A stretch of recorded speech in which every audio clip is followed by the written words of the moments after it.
Hello, my name is Gage Oxley. I'm the managing director of Oxygen Films, and joined with me today is the very talented actor Jack Parr.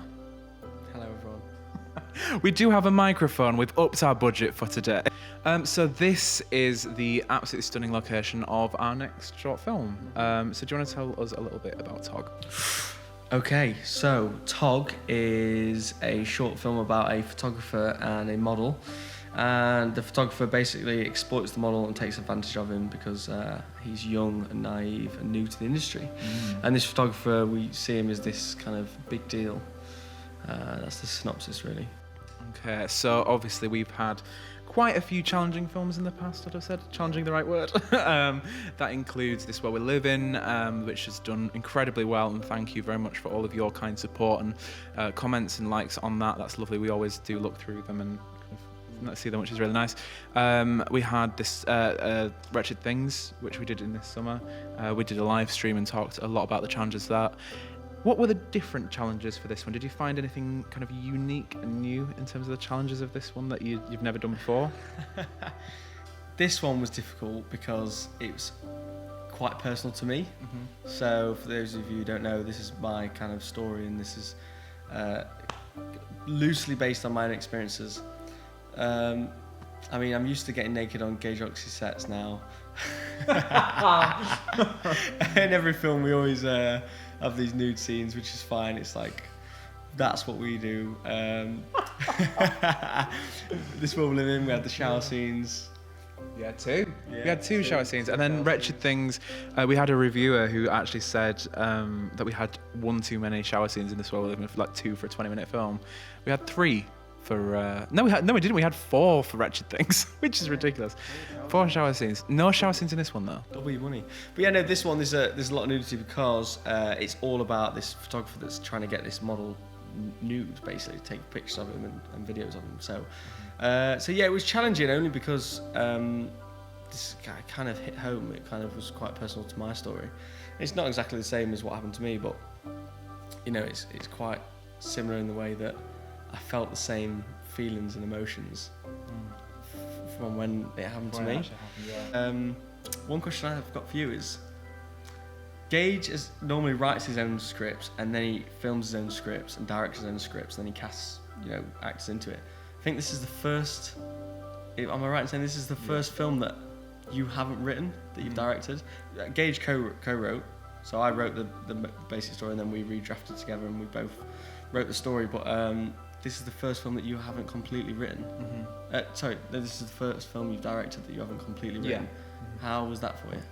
Well, that's an interesting question. I think someone else's story into your hands. Yeah, I mean, it was a new challenge, and I think the thing with why I was so drawn to the film was obviously I knew about your experiences before this film had even been conceptualized or written, and so I knew how much it really did affect you and how personal it was to you. And I think a lot of the time with our films, we want a genuine effect on people. We want Pulse to, hit people about gun crime. We want This World We Live In to hit people about drugs. We want Wretched Things to hit people about a multitude of things. And I think this is one where it has a genuine effect on people and can actually really, really help people. And I think it's so prevalent right now with Me Too, Time's Up, that this is a requirement in art and film. We need to start that discussion and be more open. And I think for me, that's why I was drawn to it, was because I have quite a few people who've been personally affected by abuse and exploitation in the modelling industry, yourself included. And I think that's why it felt like a necessity to actually, this needs looking at, this needs dealing with.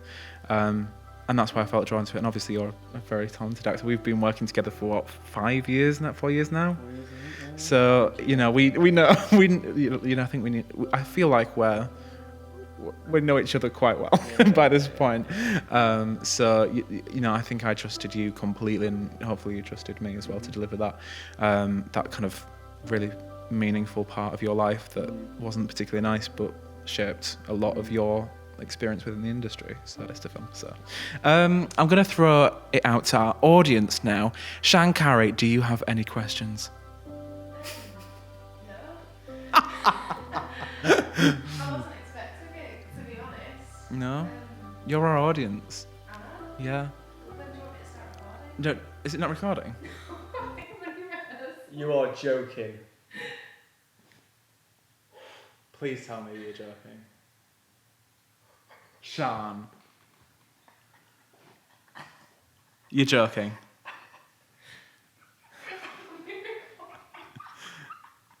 Oh my god! Please, no, you're kidding. I am kidding. Oh, thank God for that. You think you're a good actor. That was like, I was thrown. I was like, no way. Rehearsals, he said. I'll get you back. Okay, I think we have that look. Can you get in your underwear? Underwear? Yeah, we can do like some cool body shots and then do the fashion stuff later.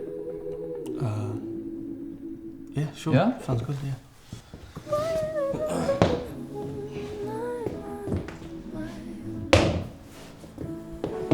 And I could lie, say I like it like that, like it like that. Yeah, I could lie, say I like it like that, like it like that. This was done on such a low budget. It looks absolutely incredible, but it was done on such a low budget, and I think that's one of the things we find. Often all of our films are done on such a micro budget. Do you think that affects the film?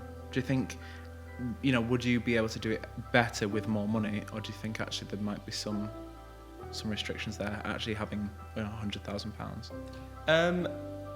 In general, you see some big budget films that are terrible. Yeah. So it really is kind of subjective. Like, if we got £100,000, I think we'd be able to make great films, but I think we'd make great films anyway. So, I mean, yeah, in ways the budget really does affect. It 100% does. There's no denying it. Money, you can get the better equipment, you can better locations, all this stuff. But then again, no, I think we do great anyway. Like, without a budget, I think we do good on tight budgets. I just think some people make rubbish films with loads of money, and some people make great films with no money. So it really does depend on who's got the money and who's making the films. Yeah. So That's- what about you? What do you think? Oh, I think with more money comes more responsibility. I think it depends where that money's coming from. A lot of the time we face issues with, having to adapt the screenplay or adapt the idea and adapt a lot of different things with having more money. So be it from a sponsor or from an investor, a lot of the time they have that kind of involvement in a film that I would rather not let go of. Because a lot of the films we make are so personal, like yours, for example. You'd rather make it on £500 of your own money than 100,000 and then not have someone say, "Oh, change this wouldn't happen. Let's have it like this," because that's your story. That's your story to tell, not theirs. So in a way, I think it would be lovely to have some money, but at the same time, I think we're doing all right. I think we work as a non-profit organisation. We work with a lot of international charities to make the films about the issues we want to raise, and I think we're doing all right. So basically, I think we want the money, but we don't want anyone else involved. Yeah. Don't tell us what to do. Just give us the money, and we'll make great films. That's it. We need to win the lottery, is what we're saying. Yeah.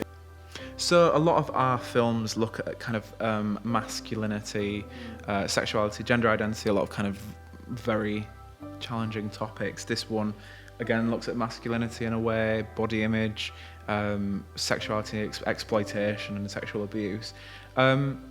Is it difficult?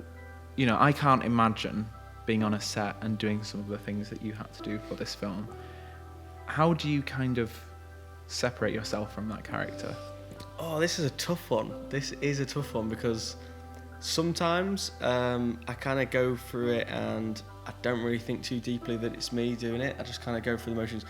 When it really does get tough and when I really struggle to let myself go into this role, I have to have a word with myself. And it sounds odd, but I have to say, this is not you. This is, let's say it's the character Tom. This is Tom. This is not you. You're in a different environment. This is a different world. To take yourself out this zone that you're in. I think we put this safety blanket up and we protect ourselves, and we're like, oh, I don't want to look weird, or I don't want to look creepy or rude, or I don't know. So you just really have to just have a word with yourself and go, no, this is, don't worry about it. Take yourself out of this zone. This is not you. This is Tom, and just do whatever is asked of you on the set. Because it is hard. It is hard, but it's hard to. I think a lot of actors ask that as well. How do you detach yourself from this character? But also, you've got to, in a way, and I'm going back on myself. You've also got to attach yourself to it to feel the emotions. Yeah. And go through the things he's going through. So don't completely detach yourself. But if it's really, if you're really struggling with it, then yeah, detach yourself. But I almost like to feel it. Yeah. Because I like to feel the emotions, and I go, oh, that sounds weird, I like to feel it, but I think I'm doing a good job if I'm feeling those emotions. If I'm going through the things that Tom went through, hypothetically, then I'm thinking, oh, okay, this is good, this is working, the things we're doing is, I'm feeling the emotions that actor or that character would feel. So I don't, And you can handle them. I think that's the difference with you. It's like, you can feel them, have them, work with them as the performance, but then once the camera stops rolling, it's like, okay, let's have a beer and watch a film. It's like, it's nice then. It's like, it's not just you don't go into a dark room and cry for the rest of the night, that would be bad. No, I think that's the main thing as well. Don't take it home with you. So as soon as you stop filming, like, you've got to just make sure that you recognise that is fictional, and that's not real, and we don't have to go through that, we don't have to have that trauma. So I think you're right, that's the one thing I'm good at. When we stop filming, I can go, cool, that's over with now, I don't have to take it home with me. I'm leaving him behind now. He's going to be left in that corner, and I'll walk away as Jack Parr. Speaking about kind of leaving characters behind and leaving those kind of in the corner of the room and being like, goodbye, you're done now, has that been therapeutic, having gone through the issues that Tom has? Have you, writing it down and acting it out and leaving that character behind, in immediate moments, are you kind of feeling a bit, has that weight been lifted now? I've not really thought about it in terms of that, but now you said it, kind of, because it was put to bed for let's say when it happened to me at 18, I put it to bed or buried it, let's say, for like 5 years. So now, like, resurfacing and going, okay, we've dealt with this situation now, we can now put it to bed properly and just go and show people what actually happened. Do you know what I mean? But it's also scary.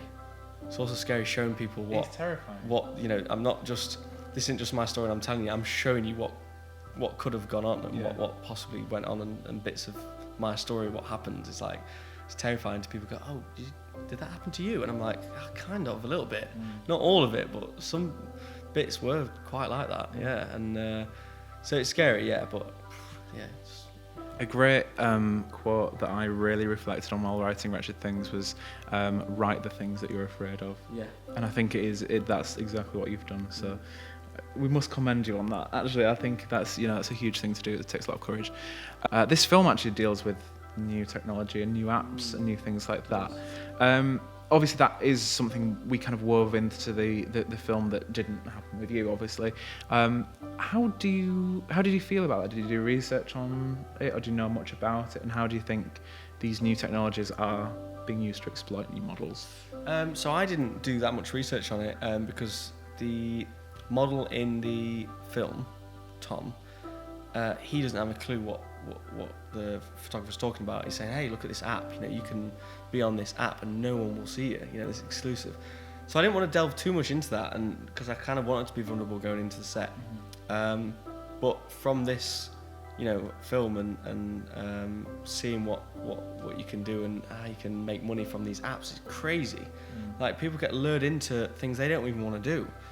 With your film, Wretched Things Chapter 2, with the whole webcam thing, the technology these days, you can earn really good money from things that you do not want to do. Like, it's like things just lure you in, and it's really scary because technology is growing fast and it's grabbing you, and it's getting you into this, sucking you into this hole, and then once you're in that hole, that turmoil, just gets worse and worse. Yeah, but did you know about this going into it? Like, did you know about the apps going into it much, or was it kind of new to you? I've always heard stories. So there's been mates of mates who've told me stories. I haven't researched, like, I know exactly how much this would cost and how much I could sell myself for on these apps or whatever. But yeah, I knew about them, and I knew loosely what people did and what you can do on them. So I was pretty shocked to find more of that out. And in this film, Tog, you'll see, but there's bits of that in there, isn't there? Yeah. Where you kind of at a breaking point, like, oh, I could do with that money. Yeah. Oh God, that's an offer that I don't want to turn down, but I don't really want to do this. No. And that's what the story's about, really. So. Thank you. Okay, well, yeah, I mean, if you want to come and see something that will test you and make you think and see the fabulous Jack Parr as well as the talented Santo Tripodi, please do come and watch the film when it's released in the festival circuits in 2019. We will be releasing it online, but if it's in a city near you, please do go support it. And of course, support your local independent cinema for any film, because we need your money.